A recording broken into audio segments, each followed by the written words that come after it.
Yo guys, this is Reinhardt, and you guys voted which guide I should be making the next, and so far the winner was actually the arena positioning guide. So in this video I'm gonna make a guide for positioning for 3 easiest arenas, which is Nagrand, which is Ruins of Lordaeron, and Tolvir.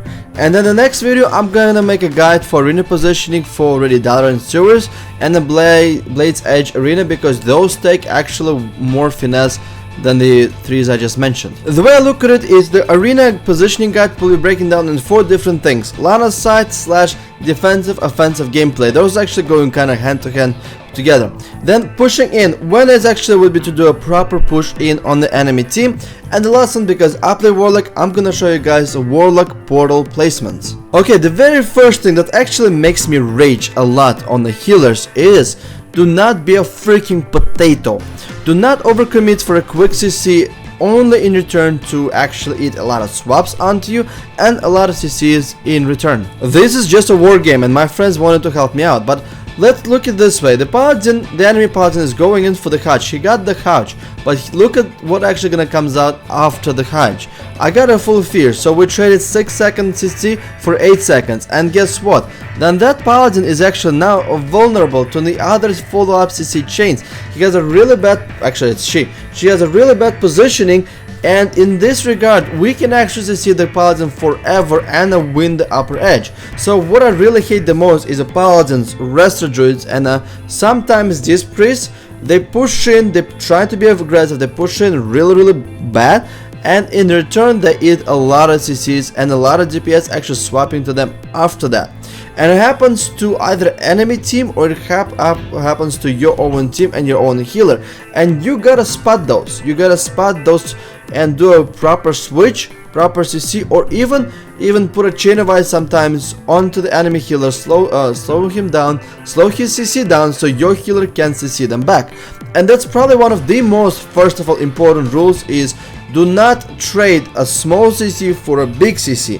Doesn't make any sense. A 1 6-second Hodge was not worth eating a full fear, full silence, another Hodge, and another repentance. So think about it rationally. Now these guys are helping me out, so she did it on purpose, but I wanted to show you and illustrate. Happens to everybody.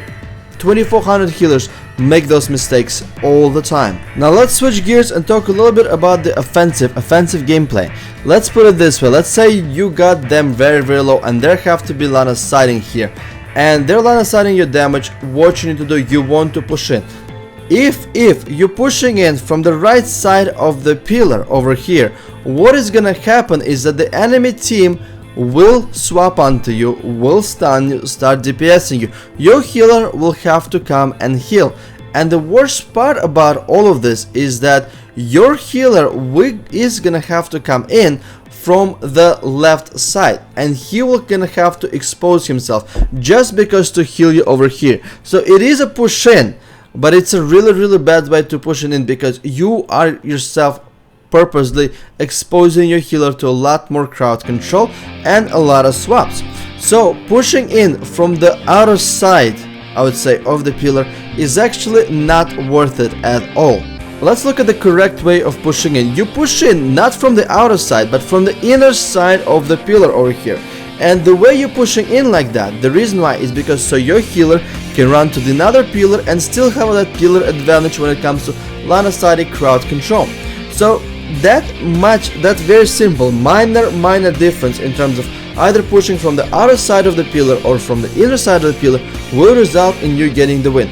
But let's actually look at those from the stop and actually from the arrows, and let me actually reiterate what I was talking here.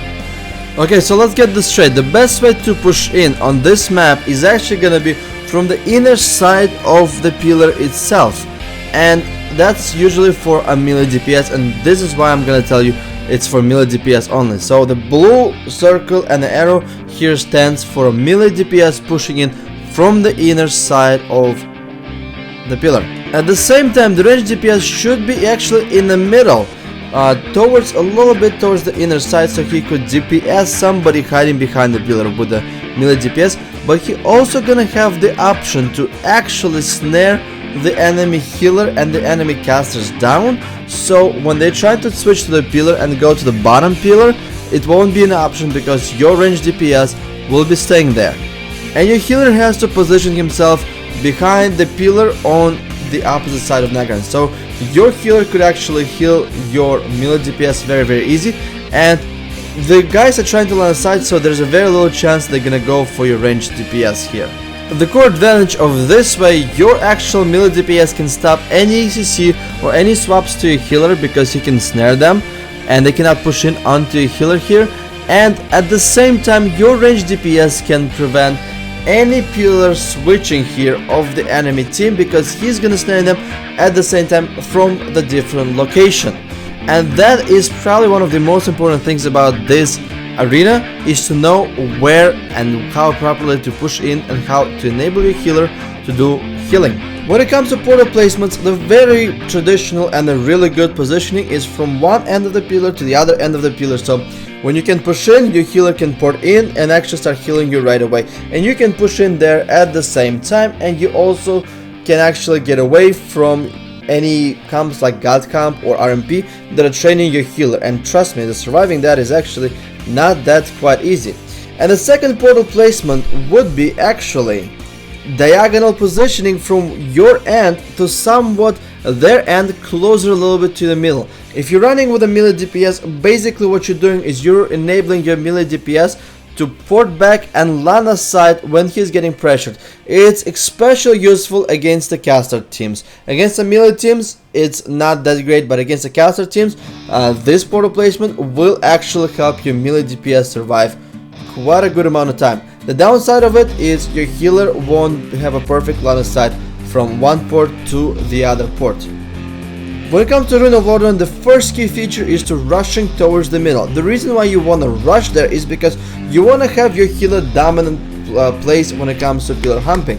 So basically the one who controls the tomb usually wins in this map. So if you come in there first, you can actually do some really nasty things to the enemy team, and your team will gonna have a very easy time to control the healer because he will have to stay in the open in order to heal, while your healer is pillar humping.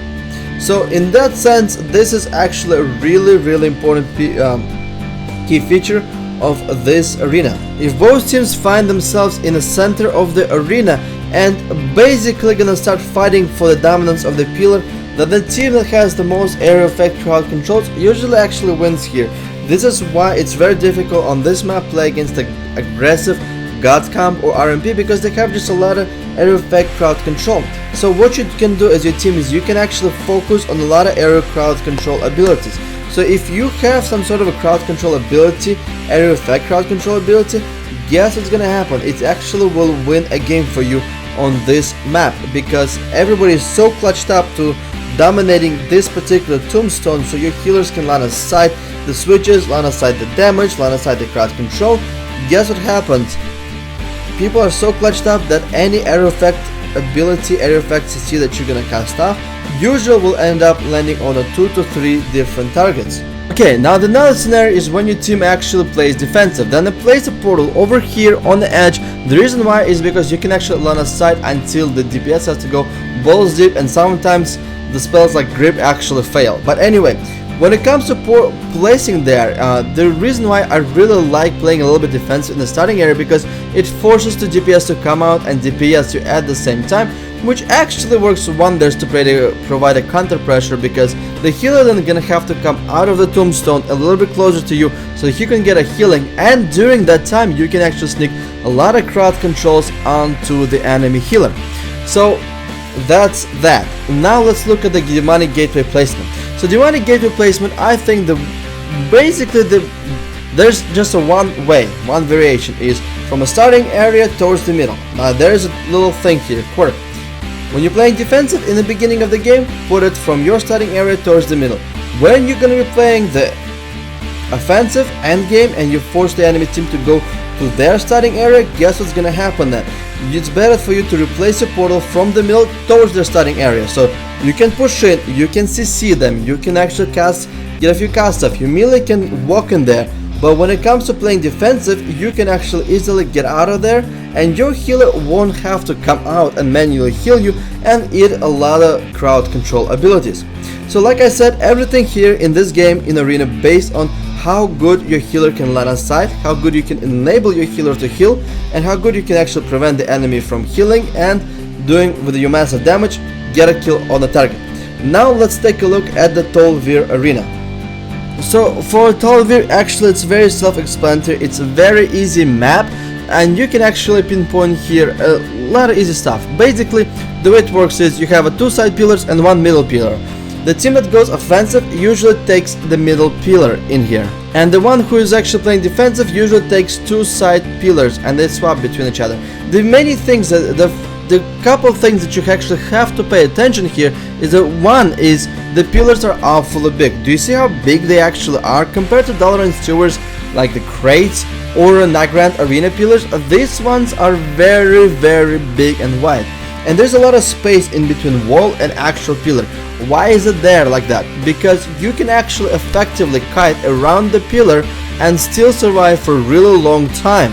So in this case, the very advantage of this map is a big ass pillars. The disadvantage though is the huge distance between one pillar and the next pillar.